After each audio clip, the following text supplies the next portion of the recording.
I just got home from my Senator Jeff Merkley's town hall here at the convention center in Portland, Oregon, and I have a lot of thoughts, and I'm going to be sharing them in a lot of videos today. But for the sake of this video here, I want to talk about one issue in particular. Now, here in Oregon, we do this town hall format. Both Ron Wyden and Jeff Merkley and my Congresswoman Maxine Dexter as well, actually, do a town hall where people are allowed to ask whatever. If your ticket gets pulled, you can ask whatever. And we all sit and we listen respectfully, even if it's off topic, even if we don't agree with what you're saying.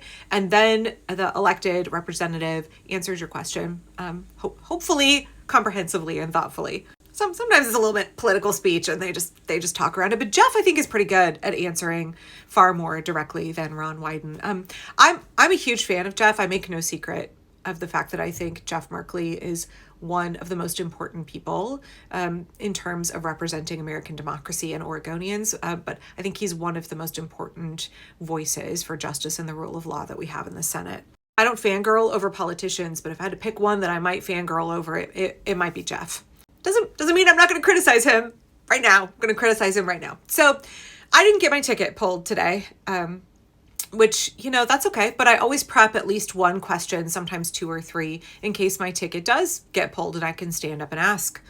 So before I get into a series of videos where I break down what everybody else's questions were, I want to raise my own question that didn't get asked because as soon as I left the town hall, I saw that people on Blue Sky were talking about this very issue. Town halls are supposed to be a nonpartisan space, so often elected officials will not directly answer questions about their own party in particular. But early in the meeting, Jeff said, I'm sorry, I'm not trying to be partisan, but in this moment, Republicans are not doing their job to defend our country. And I was like, oh, we got to be partisan here? I know exactly what question I'm going to ask if I get my ticket pulled. A couple of folks had already asked questions about ICE, but they didn't really get at what I wanted to talk about. So I said, Senator, I want to piggyback off of previous questions about Congress funding ICE. You said you were going to be a little bit partisan today, so forgive me, I will be as well. What are senators doing, particularly Democratic senators, doing to protect Americans from being forced to use our tax dollars to fund ICE terror and violence against us? You can hear the frustration in the crowd here today because we don't feel that we have an opposition party in Congress.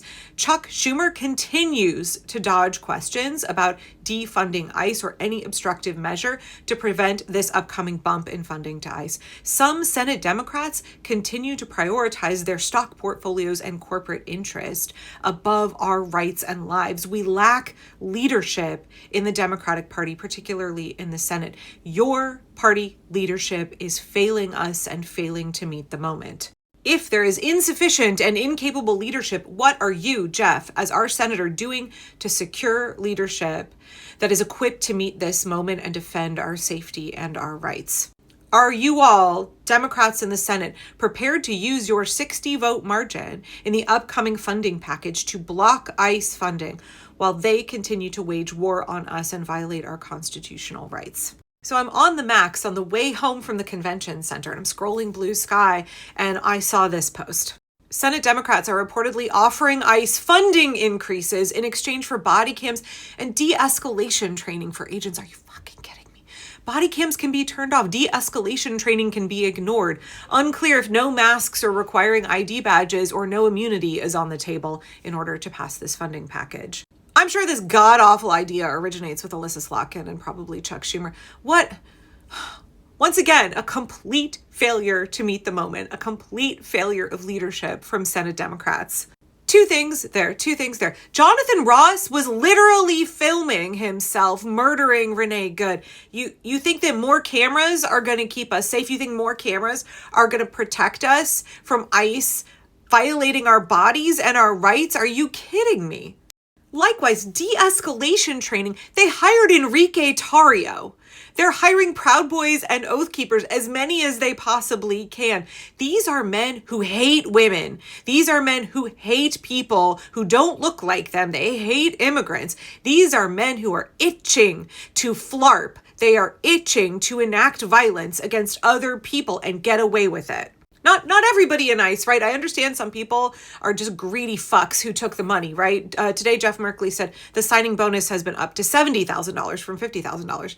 And like some of these guys are just willing to violate other people's bodies and constitutional rights for money. But there's plenty of these ICE dudes who enjoy it. They like it. De-escalation training is not going to help. Their whole purpose, ICE's entire purpose, as Donald Trump and Stephen Miller are utilizing them, is to escalate. They are trying to incite a riot so that Donald Trump can come in and say, Insurrection Act, this is a rebellion. The whole point of ICE is to escalate. The whole point of ICE is to hurt us and hurt us and hurt us until somebody pushes back and one ICE agent gets injured or killed. And then Donald Trump is going to swoop in and say, Insurrection Act. So de-escalation training is like, how could you possibly, okay, this gets me to the point that a lot of people on the political left make, which is that Democratic leadership is controlled opposition. It's all performative and completely lacking substance and efficacy, right? De-escalation training ain't gonna do shit, Alyssa Slotkin and Chuck Schumer. The fact that any Senate Democrat is considering spending tens of billions of dollars of our tax money to be used to brutalize us, and that they think that these little tokens are going to pacify us. I mean, I understand the fail surrender Dems in the Senate. They gave away everything to reopen the government. They asked for no concessions. They just completely folded and reopened the government after we had all held out, after federal employees had said, keep holding out. The surrender Dems were like, we're not doing anything for our constituents. We're worried about the big airlines and the Thanksgiving and Christmas holidays, right? None of these gestures are sufficient. And it doesn't mean that all Democrats are not there. It means Democratic leadership is not there, is not equipped, are not responsible, and are definitely not in opposition to fascism. In the Indivisible What's the Plan call the other day, Ezra said, I want a big tent to defend democracy, but there's no room for cowards in this tent. And he was referring to Chuck Schumer. Why is it that Senate Democrats are still letting an inept boob who cannot properly assess nor respond to the moment lead Senate Democrats? Why is it? We've seen several members of the House, we've seen many nonprofits, grassroots organizations demand Chuck Schumer be removed from leadership. Not a single senator has come out and called for it. Not even Jeff, who I respect a lot. Chris Van Hollen, Chris Murphy, there's so many options to have capable leadership that can get the job done. It's bad enough that the way our Constitution is set up, because Republicans have the majority and they are choosing to abdicate their entire responsibility, they won't do their fucking jobs, that Senate Democrats have very few levers that they can pull other than persuading the people to take action, other than putting forth bills they know are not going to pass, other advocacy measures. But there are levers that Democrats can pull. So it is so frustrating, the sense of betrayal to know that your elected leadership is not willing to pull any of the few levers. They're not willing to take any of the openings that they have to defend us. And instead, they're just hoping that we are stupid and foolish enough. Like, it's so insulting that they think this like, oh, well, we want body cams and de-escalation training. And so we'll give ICE tens of billions of dollars so that they can just break more people's bodies and destroy children's futures. Like, it's so insulting. Chuck Schumer, you're insulting us. You're insulting us if you think that we are going to be pacified with this, that you think this is effective governance from Senate Dems. So I want to know where my senators Ron Wyden and Jeff Merkley are in demanding new leadership. I want to know where any of the Senate Democrats who clearly, there are a lot of y'all who understand what's happening right now. Jeff did not mince words today.